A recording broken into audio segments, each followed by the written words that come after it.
왜 이렇게 오랜만에 하는 거죠, 형님? 그치? 오랜만에 하는 느낌이 나지? 저도 마이크 이거 마스크 벗던데요. 아 진짜? 화요일이나 3회 보니까. 아 그랬어? 뭐, 저도 숨 좀 쉬겠습니다. 아 오늘 네. 좀 힘들어가지고.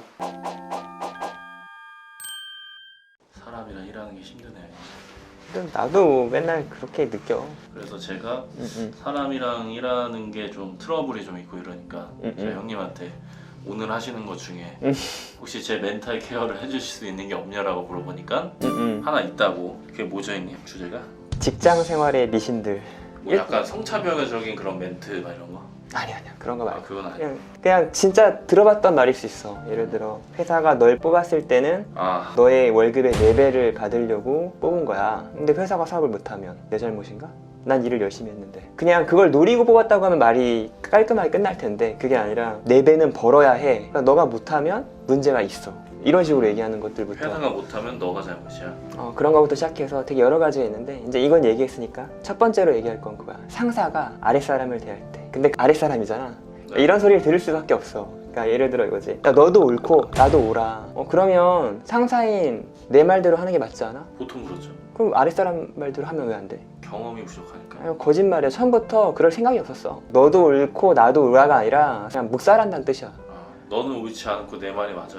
본질은 묵살인데 토론하기 싫은 거야. 착한 척 하는 거지. 그래서 사람들이 이제 그러면 나도 옳고 저 사람도 옳고 어리숙하면 그럼 내가 상사를 따라야지. 그런 거지. 저는 조금 더 극단적인데. 어떻게? 나랑 틀려? 응. 나랑 일하지 마. 이런 느낌인데. 그럼 깔끔하잖아.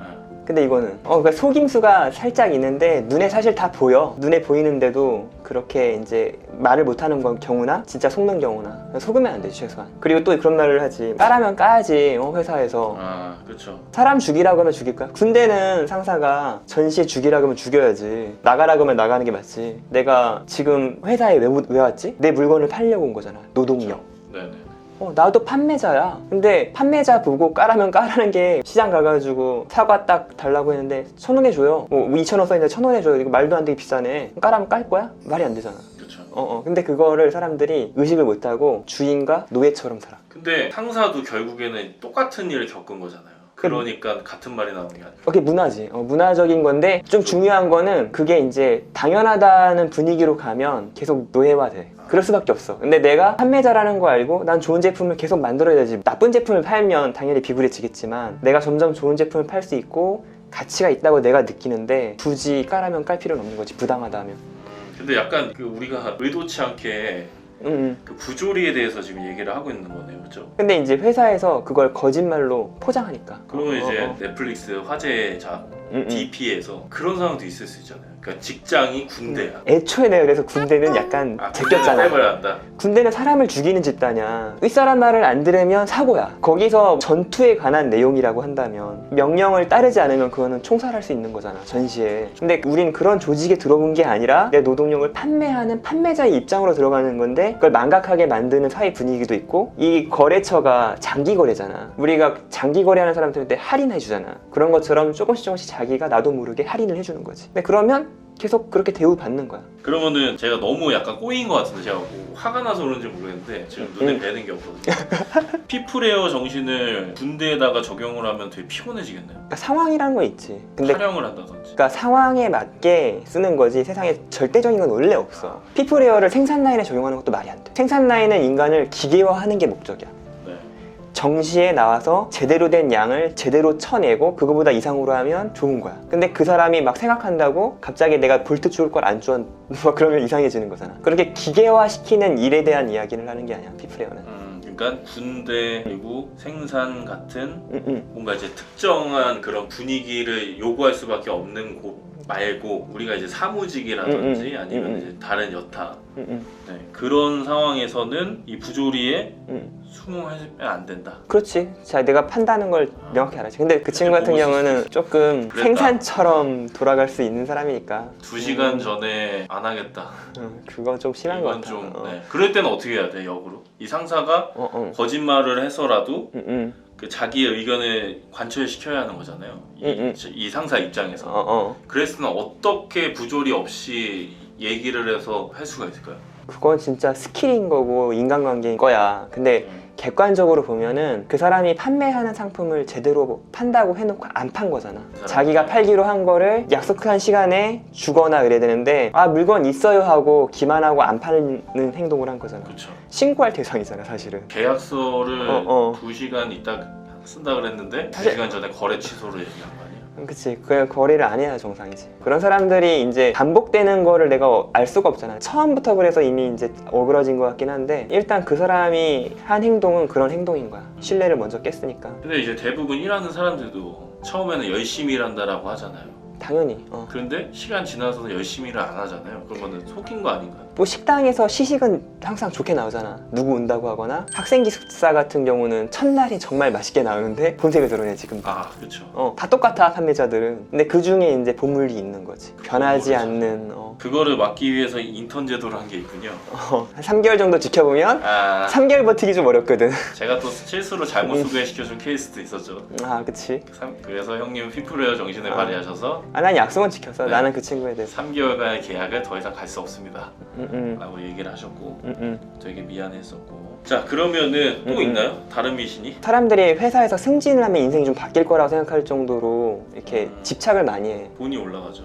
돈이 올라가지. 근데 진짜 많이 올라가도 500 뭐 이 정도고 1000만 원 올라가는 경우 흔치 않아. 보통 좀 자글자글한 회사들이 200만 원, 300만 원 올려주거든. 그거보다 못 올려주는 데도 있겠지 당연히. 근데 그러면 인생이 바뀌어. 10만 원, 15만 원 더 받아 한 달에. 그걸로 내가 맛있는 거 조금 더 사 먹을 수 있는 정도는 되는데 인생이 바뀌진 않아. 근데 그거에 목을 맨다고 내가 하루의 시간에 뭐 나머지 있는 시간을 다 투자해버린다. 그리고 다른 걸 못해. 인생의 후반기를 준비한다든지 투자를 공부한다든지 제2의 아이템을 개발한다든지 아무것도 못하고 승진만을 위해서 노력했어. 근데 회사 일은 보통 자기 개발이 어느 정도 된다면 정체되거든. 거기서 이제 같은 거 기술을 계속 써먹어. 근데 그거에 시간을 계속 쓴다는 거는 어떻게 보면 시간과 돈을 교환하는 교환비가 떨어져. 왜냐면 학습이 없기 때문에. 근데 그런 상태를 계속 유지하느라고 승진을 하려고 내 인생의 다음 단계를 준비 못하는 거야. 그러니까 우리가 사실 승진을 하기 위해서는 이제 성과를 내야 하는데 그 성과를 내기 위해서 월급을 제외하고 자기가 집에 가서 일할 수도 있고 그치. 밥 나오고 했는데 그래서 이제 승진을 해도 뭔가 인생을 바뀌지 않는다. 인생을 바뀌는 게 아니라 코칭이 좀 바뀌겠지. 근데 단점도 있어. 코칭이 바뀌는 순간 책임을 더 물고 오히려 반대로 내가 손해보는 것도 커져. 그러니까 승진을 하기보다는 사실 여기서 핵심은 월급을 정상적인 일만 하면서 오히려 다음 자기의 생활과 그리고 자기 개발에 힘쓰는 게 그게 훨씬 현명하지. 장기적으로 봐서는 더 좋다라는 거죠. 아니면 내가 승진을 할 정도로 가치가 있는 일이냐. 예를 들어 내가 그걸 했어. 네. 그래서 회사에서 스톡 옵션을 준다. 얘 달라져. 그렇죠. 그리고 내가 직군으로 들어가서 뭐 해외 유학을 갈 수 있다. 그럼 달라져. 그런 옵션은 원래 많아. 네네. 그런 걸 말하지 않고 대부분의 경우는 그냥 직책만 바뀌고 월급 조금 오르고 만다는 거지. 그렇죠. 그런데 책임은 책임은 더 늘지. 다 뒤집어 쓸 수 있고. 근데 그렇다고 승진을 시켜주겠다고 하는데 거절하는 사람은 거의 없지 않나요? 거절해야 되는 경우가 있어. 그거 지금 딱 얘기하려 했었어. 소프트웨어 개발자야. 네. 유능해. 네. 그래서 얘가 이제 처음 사원으로 있을 때 너무 잘해가지고 대리를 올려줬어. 대리를 올려줬는데 더 잘해. 급여 받고 더 신나서 열심히 해. 그래가지고 야 너 정도면 이제 과장 해야지. 근데 과장 정도 되면 책임을 지기 시작하거든. 야 애들 좀 관리해. 어떤 데는 이제 과장부터 할 수도 있고 차장부터 할 수도 있는데 과장에서는 약간 실무를 안 하기 시작하거든. 근데 능력은 뭘로 인정받았지? 실무 능력이잖아. 관리 경험은 처음이야. 초짜한테 지금 관리하라고 하는 거야. 그래서 개발자들이 언제 많이 망가지냐면 관리자 역할을 맡으면서 망가져. 야 너 옛날에 잘했잖아. 당연히 옛날에 잘했지. 왜냐면 대리 때나 그전에는 소프트웨어 개발하면서 막 날고기다가 갑자기 관리를 하고 하니까 스트레스 받는 사람들 되게 많거든. 왜냐면 인간관계는 완전 다른 영역이야. 관리 때문에 스트레스 받는 거. 너가 만약에 영상 만드는 걸로 계속 승진하다가 어느 순간 야 너 관리해. 애들 관리해. 너의 주 역할은 넌 이 업무를 잘 이해하니까 관리를 하는 거야. 근데 인간관계잖아. 근데 아까 같은 사례가 막 빈번한다고 생각해봐. 그럼 갑자기 그 일이 싫어지는 거지. 난 좋았었는데. 힐링 받아. 오케이. 그냥 내가 해야겠다. 나 안 시키고. 약간 이런 느낌이 지금. 그러네, 내가 잘못했네. 아니야. 근데 그것도 너도 원하는 게 있어서 그렇게 하는 거니까. 근데 그런 생각 하게 되거든요. 저는 이제 영상을 만들다 보니까 내가 여러 영상을 치긴 힘든데 내가 알고 있는 선에서 이거를 이 사람들이 이걸 해주고 저걸 해주고 하면은 더 빠르게 뭔가 수익화를 할 수 있지 않나 이런 생각을 해가지고 지금 관리를 하는 건데 맞지. 쉽지 않은 것 같아요. 그러니까 새로운 영역을 배우고 있는 거야. 지금 그래서 스트레스 받는 거고 배우고 있기 때문에 넘어가면 또 되겠지. 그러니까 내가 말한 건 그 사람들이 그 일을 못한다가 아니라 개발 능력이 있는데 관리 능력도 빨리 향상됐어. 금상첨화지. 근데 이 친구들이 인간관계 능력에 대해서 엄청난 스트레스를 받는 친구들인데 억지로 올려놓으면 바보가 돼. 그런 경우 진짜 많아, 의외로. 그러니까 그런 때는 거절해야 한다. 오히려 거절. 나는 그냥 개발자로서만 살겠습니다. 그래도 급여를 올려줘야지. 왜냐면 일 잘하면. 관리가 난 진짜 그렇게 가치 있는지 모르겠거든. 어떨 때 보면. 올라가면은 밑에 사람 막대해도 된다라는 그런 풍토 때문에 그건 진짜 아니지. 무시당하지 않기 위해서 뭐 사회적 기준을 맞추기 위해서 좀 다 의미 없어 사실은. 돈을 많이 주는 게 더 좋은 거 아니야 사실은. 그렇잖아. 그렇죠. 행복하게 일하고. 근데 이게 이렇게 하나 두 개 어떻게 보면 세 개 정도까지 나왔는데 그쵸? 이게 뭐 4, 5, 6, 7단계까지 있나요 혹시? 다른 이야기 더 있긴 해. 예를 들어 이제 나도 예전에 듣기도 했었지만 우리 회사는 연봉 협상이 없다. 연봉 통보가 있다. 뭐 이런 식으로 얘기하잖아. 이게 좀 오히려 더 처음 들어봐. 아 처음 들어봐? 그런 이야기를 하는데 있을 거야. 분명히 있어. 약간 중소기업 그런 데서 그렇고. 중소기업에서 많이 있을 수 있지. 네. 우린 돈을 많이 못 버니까 연봉 협상은 없고 연봉 통보밖에 없어. 미안해. 뭐 이런 식으로 얘기하겠지. 협상이 사실 법적으로 없는 게 아니잖아. 네.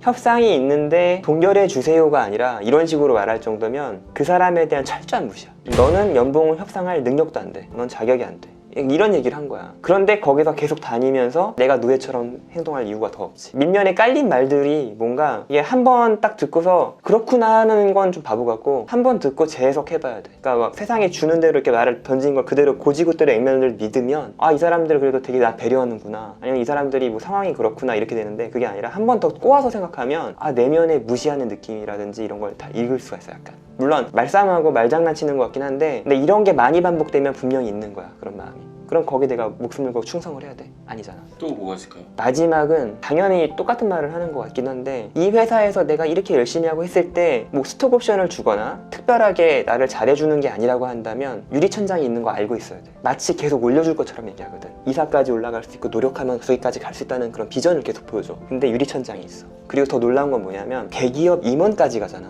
네. 임원까지 자서 잘리잖아. 그러면 내가 대단한 걸 가지고 있었는 줄 알았는데 알고 보니까 다 회사 거야. 나와 관련된 인맥들이 유지될 줄 알았는데 90% 이상은 그냥 모르는 아저씨가 되는 거지. 이제야 잘렸네 막 이러면서 그럴 수도 있고 여태까지 가지고 있던 아우라는 다 회사 거였던 거지. 그거를 빌린 거라는 걸 알아야 돼. 최근에 책 쓰신 분이 있는데 그분이 대기업 이사님이셨거든. 근데 그분도 잘릴 때 통보 같은 것도 안 했대. 내가 이사하고 그러면은 막 시간 줄 것 같고 나갈 때 편의점 같은 거 하나라도 챙겨주고 막 이럴 것 같잖아. 근데 대부분의 상황이 이렇게 아름답지 않아. 그렇죠. 이제 남인데. 그냥 언제까지 나가세요 이거지. 나가면 난 기술도 없는데. 구글에서조차도 성과가 안 나고 이런 사람들 다음날 와보면 책상이 빠져있는 걸로 들었는데.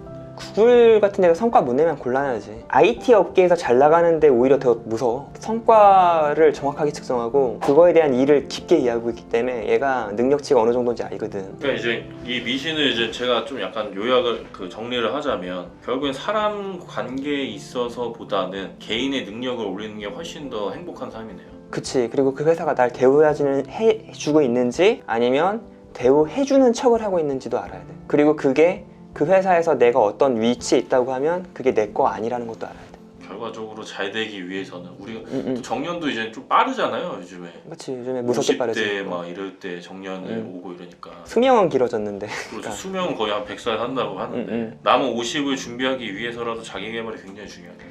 나는 되게 이게 실감이 안 되는데 내 친구들이 나는 좀 약간 마음대로 사니까 그런 걸 잘 못 느꼈다가 사후정 얘기를 내가 듣고서 되게 충격이었어. 왜냐면 나는 내가 퇴사를 한다거나 일을 멈춘다는 생각을 해본 적이 없거든. 근데 나도 보니까 어느 순간 많이 넘어 있고 그리고 사후정이라는 거야. 사후정이 뭔데요?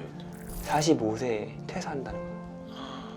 그러니까 42이면 3년 남은 거고 뭐 이런 식인 거야. 내가 40대에 내가 돈을 얼마나 모았을까 하면은 최근에 들은 통계에 하면 40대 통계가 4억 정도의 자산을 가지고 있대. 4억 정도의 자산인데 이건 좀 거짓말이 있는 게 이건 평균이니까 상위에 있는 사람들이 돈을 너무 많이 가지고 있으니까 실제로는 뭐 인력 가지고 있는 사람들도 꽤 많고 그것도 못 가진 사람들도 되게 많다는 얘기야. 그러면 그 사람들이 45세에 퇴사를 하고 회사에서 하던 기술밖에 모른다. 굉장히 심각한 상황이야. 망했네. 사후정 이야기가 나는 좀 어이가 없긴 해요. 여기 보시면 한마디 하시죠. 어떻게 하라는 건지 한마디로 한번 좀 설명을 해주시죠. 그러니까 회사 생활을 한마디로 안 돼. 회사 생활을 열심히 하는 건 당연히 하는 거예요. 근데 그게 전부가 돼서는 안 돼요. 그게 제일 중요한 것 같아요. 이게 전부가 되는 순간 여기에 대한 미래 보장이 있어야 돼요. 스톡 옵션을 준다든지 내가 정말로 재정적 어려움이나 아니면 미래에 함께 할 수 있는 회사라는 확신이 있어야 돼요. 근데 피플에어 느끼는 건데 뭔지 아세요? 상사들 다 죽으라는 거 막 이런 느낌. 아, 그러니까 상사들조차도 변해야 한다는 거죠, 그렇죠? 그들도 어차피 회사에서는 언제든지 잘릴 수 있는 사람들이야. 그래서 그러니까 반대로 생각을 했을 때 자기도 판매자니까 서로 같이 살아야지. 결국 사장이 나쁜 놈인가요? 아니 사장님 일자리 만들어내는 거, 나도 대표이사지만 내가 뭔가 나름대로 자부심은 있어.